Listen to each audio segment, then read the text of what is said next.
Welcome, I'm Richard D. Hall and I'm here in Portugal, Praia de Luz. Now the reason why I've come here is because I'm making a series of documentaries about the Madeleine McCann case. Why am I making programs about that? Well, it's because I'm sick and tired of misleading media headlines about the incident.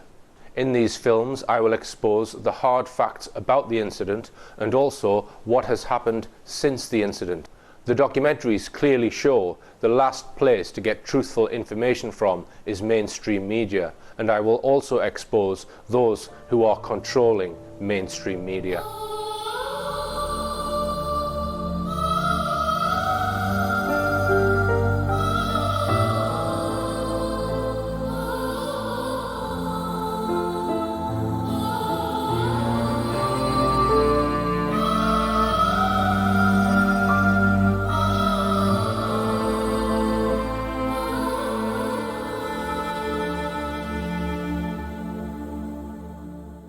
I want to start by pointing out the reason these films are being produced.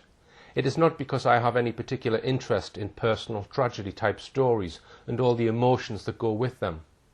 It is because this case demonstrates how establishment organisations such as TV and media, including the BBC, the government, the Prime Minister, the Cabinet Office and government agencies, British intelligence and Scotland Yard are used nefariously for a range of purposes that most people are not aware of.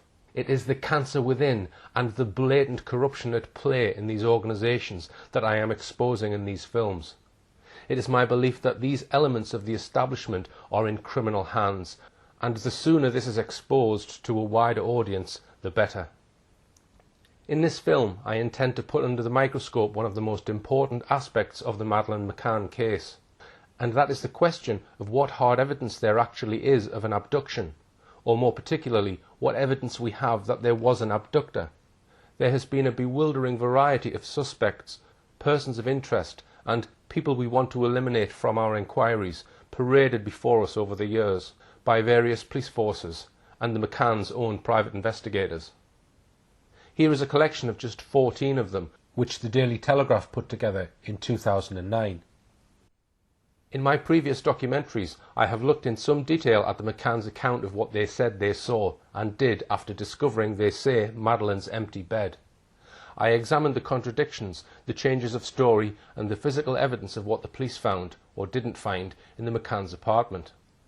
I quoted from the interim police report of Inspector Tavares de Almeida, which he signed off on the 10th of September 2007, just a day after the McCanns returned to England, having been made suspects in Madeleine's disappearance. Speaking of the McCann's apartment, the inspector wrote, for example, "There is strong evidence that the crime scene was altered and furniture was moved around. Those changes are indications that the abduction was a stage-managed hoax. As time went by, the abduction scenario was not confirmed. The abduction hypothesis did not stand up." His overall conclusions were devastating.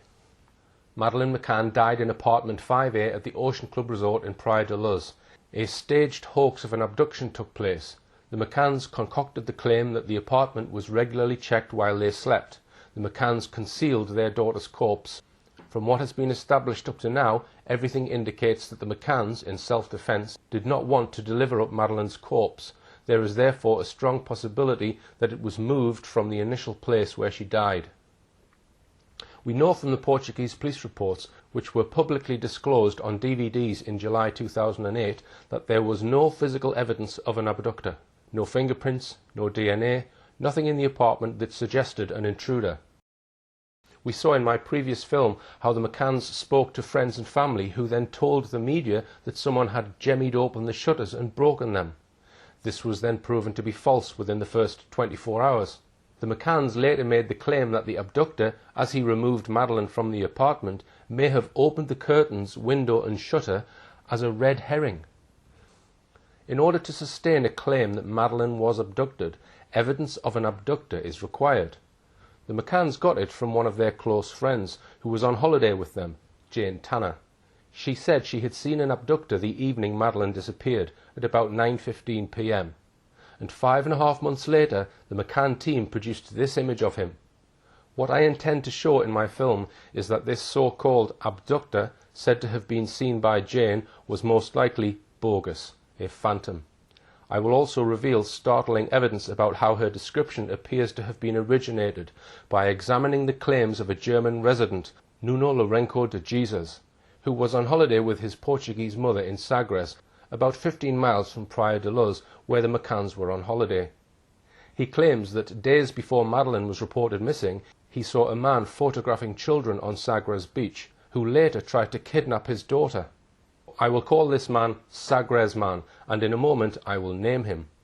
Finally, in my film, I will deal with the claims made on BBC's Crime Watch programme in 2013 by a former head of Scotland Yard's Madeleine McCann investigation, Detective Chief Inspector Andy Redwood, that he had now, after 6 years, found the man allegedly seen by Jane Tanner.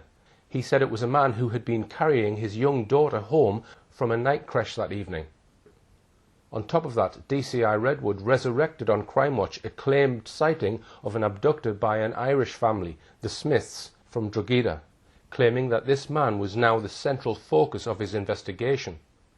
I will examine Scotland Yard's claims in great detail. To be clear, what we have is 4 separate claims of an abductor. These I shall call Sagres Man, allegedly tried to kidnap a young girl from her parents on the Sunday before Madeleine was reported missing. Tanner Man, a man carrying a young child allegedly seen by the McCann's friend Jane Tanner. Smith Man, a man carrying a young child allegedly seen by members of an Irish family. And finally, Creche Man, the man Scotland Yard say was the man really seen by Jane Tanner. Jane Tanner's description of a man carrying a child was the first in time to be reported. The police were told about it soon after they arrived, late in the evening on the 3rd of May 2007, the day Madeleine was reported missing. Her sighting was reported to Jerry McCann and the other members of their group, known as the Tapas 7, on 2 timelines scribbled down by Jane Tanner's partner, Dr. Russell O'Brien. They were written down on the ripped-off cover of Madeleine's Sainsbury's activity sticker book. These scribblings were allegedly done in a hurry that evening, or possibly before that evening. We don't know who ripped off the cover of Madeleine's book, as no one has told us. Most likely either Madeleine's mother or father, Jerry or Kate McCann. A staggering 5.5 months later, a sketch of this man was finally produced by a lady called Melissa Little, who the public were told was an FBI-trained forensic artist. If we look at the 2 timelines, we see on the first one the entry 920/5 Ella, crossed out, Jane checked 5D, sees stranger and child. 5D is the apartment of Russell and Jane. Then on the second line, this is changed slightly to 9:20 p.m, Jane Tanner sees stranger walking carrying a child. Later, the McCanns and Jane Tanner pinpointed the time of this alleged sighting to 9:15 p.m. rather than 9:20 p.m. Jane Tanner told police in her first statement, dated the 4th of May 2007, that as she walked up the lane towards her holiday apartment and the McCann's holiday apartment, she saw a man carrying a child with a hurried walk, it being this detail, together with the fact that the child was dressed in pyjamas without being wrapped in a blanket, that caught her attention. She only managed to see him from the side with the child in his arms. She noticed the individual's presence exactly when she had just passed Jerry and Jez, who were talking. I think you were standing like that, and Jez was there with his pram pointing down that way. Because I think if you'd have been looking at me, because I would have said something, because I would have said about, because Kate had been moaning that you'd been gone a long time watching the football. I'm almost certain that when I came out, I came over and he was here, and I was like that. That's my memory of it, is like Jez is 6'3" or something and looking up and then turning in when I finished. That's my memory of it. By 9:15 p.m. it was already dark. There was limited street lighting in the area.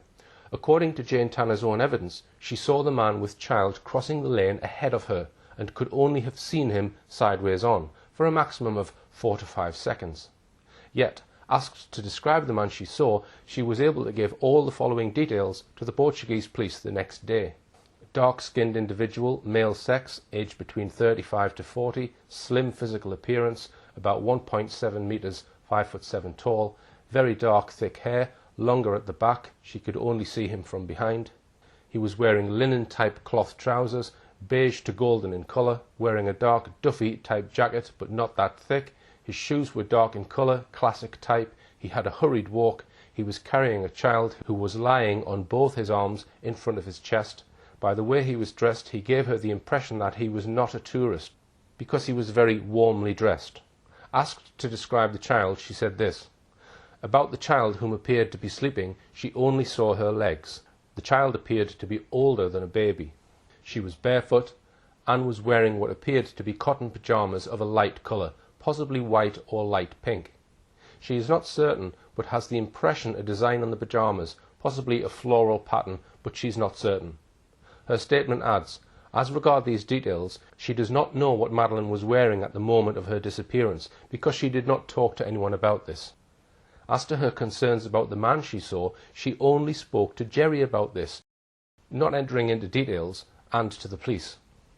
Pausing there, how credible is it that her sighting appears on 2 timelines of the evening's events, written out that very evening by Russell O'Brien, yet she claims not to have informed anyone in the group except Jerry McCann, and then later the police. Jane Tanner was later to explain that she hadn't told Kate McCann about her sighting because, since Madeleine was already missing, she didn't want to upset her any further. Again, how credible is that? Let's just recap. She says she saw someone carrying a child. When the McCanns reported Madeleine missing, Jane Tanner told Jerry McCann about the sighting. Russell O'Brien wrote it down on the 2 timeline sheets on Madeleine's sticker book. It must be perfectly obvious that a group of people worried sick about a missing child, one of whom had allegedly seen a man carrying a young girl clad only in pyjamas, would immediately have got together with Jane and fired question after question at her, such as, how old was the child? What was she wearing? What was the man wearing? What did he look like? Which way was he heading? Was anyone with him? Yet, according to the McCanns and Jane, this never happened. You would also expect the rest of the group to ask Jerry, Kate, what was Madeleine wearing when she was taken? Yet in Jane's statement, as we've just seen, she said she, Jane, does not know what Madeleine was wearing at the moment of her disappearance, because she did not talk to anyone about this. But she does admit that she spoke to Jerry about her sighting. Again, how credible is it that Jerry didn't ask her exactly what the child was wearing, or that Jane didn't tell him everything that she claimed to have seen? A search for Madeleine had begun sometime after 10:30, when the McCanns first reported Madeleine's disappearance to the management of the Ocean Club and to the police. Villagers turned out to look for her. Some of them were searching all night.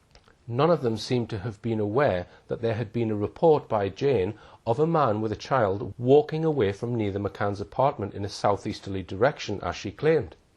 Had that information been given out, it might have helped the searchers to narrow the field of search. 6 days later, on the 10th of May, Jane Tanner made a further statement to the police. In part of her statement, she elaborated further on her claimed sighting as follows. She can only affirm that the man that she saw carrying the child was in her belief associated with the disappearance of Madeleine Beth McCann.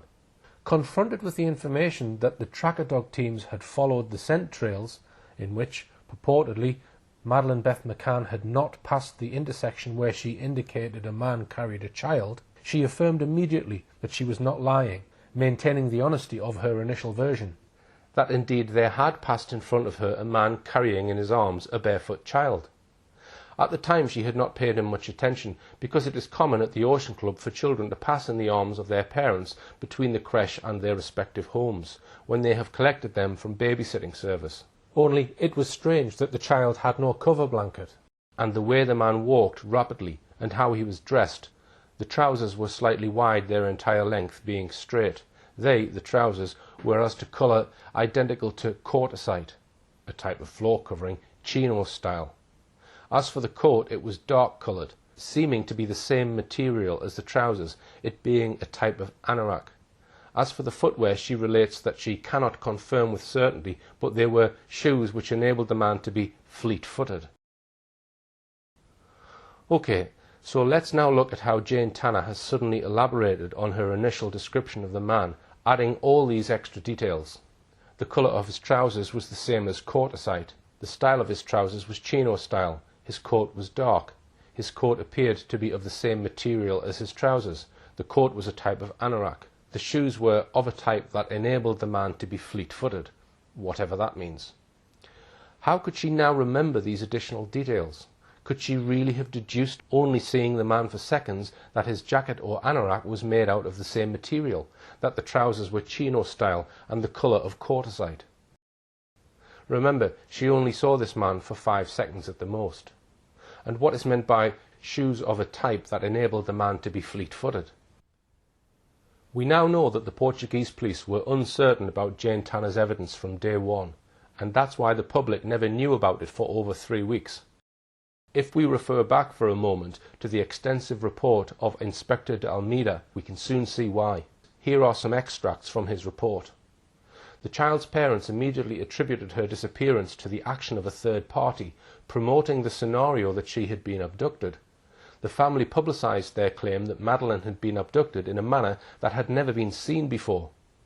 The very next day, British television stations led their broadcasts with the news of Madeleine's disappearance. The media presented the abduction as truth, although we were looking at other scenarios. As time went by, the abduction scenario was not confirmed. For instance, no ransom was ever demanded in exchange for information by the alleged kidnappers or for the child herself. Still, considering the evidence of Jane Tanner, we continued examining the possibility that Madeleine had been abducted. She said she saw someone crossing the street in front of her. This information occupied us for a long time. This may be an example of how information that is not correct may not only delay the investigation, but could even have led to losing the little girl. Jane Tanner insisted her account was true, but there was a discrepancy about the moment Jane Tanner allegedly saw an abductor between the statements of Dr. Gerald McCann and Jane Tanner. They claimed to have passed each other only feet away, yet failed to see each other. Even the exact location where they supposedly crossed each other's paths is not very well defined by either. Also, the precise moment when Jane Tanner chose to make her statement about what she had seen, and her explanation for choosing that moment, is unreal. It is not easy to accept that any witness from the group, on seeing someone with a child in their arms walking away from the McCann's apartment, didn't act and speak immediately. Then there is her description of the abductor being altered or perfected. These reasons mean there is little credibility in what she says. Furthermore, Jane Tanner says that when she saw the man with the child, another man, Jeremy Wilkins, was talking to Jerry, but Wilkins doesn't remember seeing her either. Moreover, Jane says that she was on one side of the street, but Jerry says they were on the other.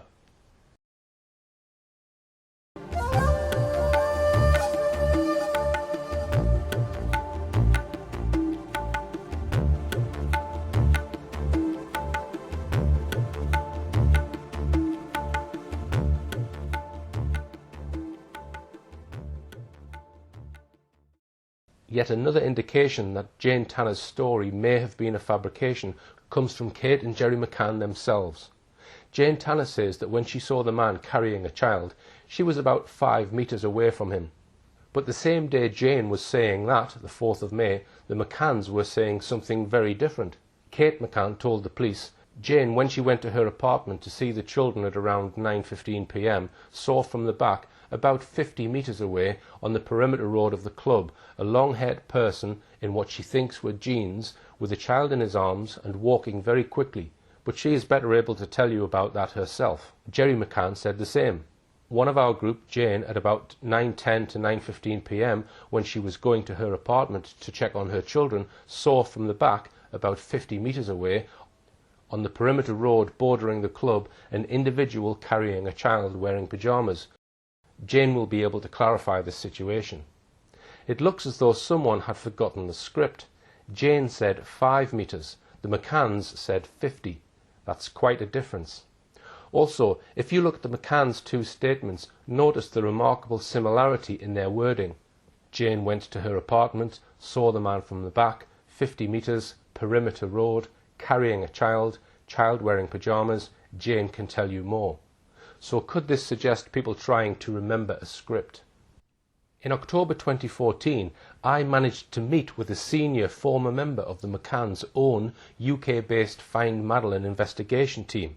Now, very recently, somebody called Brenda Leyland, who had allegedly been sending messages on the internet about her opinions of the McCanns, was doorstepped by a Sky journalist, and she then fled her home and then went to stay in a hotel, and she was found shortly after that dead. Now, I'm not sure what the cause of her death was. It said in the media that the death was not suspicious. How can it not be suspicious if she's fled her home under stress and then suddenly she's found dead the following day?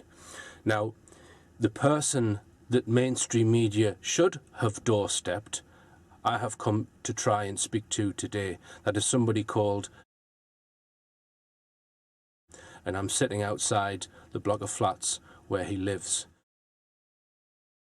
Worked for the McCanns for 6 months, and in that 6 months he had an insight into the true investigation, quotes, investigation, into allegedly trying to find Madeleine. This man, who worked for the McCanns for 6 months, told me that he forensically examined all of Jane Tanner's statements, as we have just done, and he thought that none of what she said could have happened. The first the public knew anything about this sighting was on Saturday the 26th of May, over 3 weeks after Madeleine was reported missing, when Jerry McCann summoned the world's media to a press conference. I could not find a video clip of this announcement online anywhere, so I will quote it for you. Jerry McCann stated, "Good afternoon. We very much welcome the decision of the Portuguese authorities to release details of a man seen by a witness here in Praia da Luz on Thursday the 3rd of May, the night of Madeleine's disappearance. The release of this important information followed an earlier meeting that we had with senior Portuguese police officers, a meeting that Kate and I both found to be amicable and very constructive. We feel sure that this sighting of a man with what appeared to be a child in his arms is both significant and relevant to Madeleine's abduction, and we would appeal, once again, to anyone who may have seen him or anything else suspicious on or around the 3rd of May to come forward and tell the police. For instance, was this man seen anywhere else in or near the town with a child, or what appeared to be a child? Which direction was he heading in? Did he have a vehicle? Whether you're a local resident or a holidaymaker who has since returned home from Portugal, any information, no matter how unimportant you may think it could be, may be vital in helping the Portuguese and British police to find our daughter. As we said yesterday, we wish for nothing more than to bring Madeleine home with us safe and well. Kate and I would also like to make it clear that as this is very much an ongoing police investigation, we will not be making any further public statements for the time being. Thank you." The Portuguese police had by then already, at least in private, decided that Jane Tanner's so-called sighting was a fabrication. That is why they didn't want to release this description. There were several things, however, that the wider public did not know about this announcement. Firstly, it may well have been given out as the result of intervention by the then Chancellor of the Exchequer, Gordon Brown. 3 days later, on the 29th of May, the Telegraph reported that the police only released details of a possible suspect sighting in the Madeleine McCann abduction inquiry after her parents talked to Gordon Brown, while the Times added this: a spokesman for the McCann family confirmed that Gordon Brown had telephoned the McCanns, though the spokesman stated that the details of the conversation would remain private. He did confirm that during the conversations Mr. Brown offered both Jerry and Kate his full support in their efforts to find Madeleine. Second, the public had no idea that it was a close, long-term friend of the McCanns, one of the Tapper 7, who had come up with the description. Third, the public had no idea that Jane Tanner had already told Portuguese police after an informal identity parade on the 13th of May, 10 days after her alleged sighting, that she was sure that the person she claimed to have seen was in fact Robert Murat. Indeed, her positive identification of Murat triggered his being pulled in for questioning on the 15th of May and made a suspect. So the police already had a suspect based on Jane Tanner's story. Fourth, the public had no idea that every time Jane Tanner had been questioned by police, she added new details to her sighting, thus defying the well-known principle that memory fades with time. Jane Tanner's description of the man was released the same day by the Portuguese police. Notice that in Jerry's address to the world's media, he just refers to a man with what appeared to be a child in his arms, without referring to Tanner's evolving descriptions.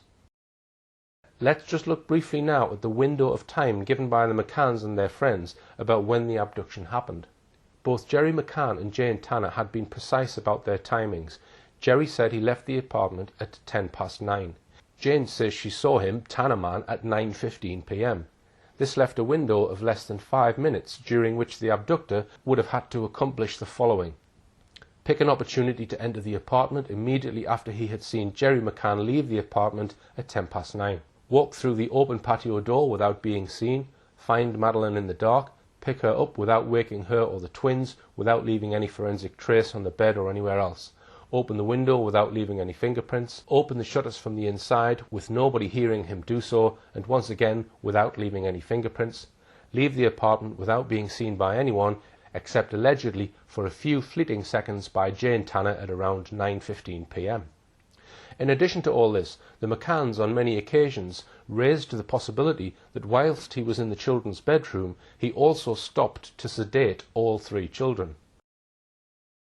It wasn't until the 25th of October 2007 that the McCann team got round to issuing a sketch of Jane Tanner's alleged abductor.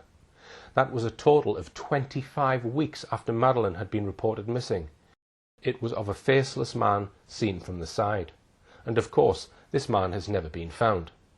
Unless, that is, you believe what DCI Andy Redwood of Scotland Yard told 6.7 million viewers on BBC Crime Watch on the 14th of October 2013.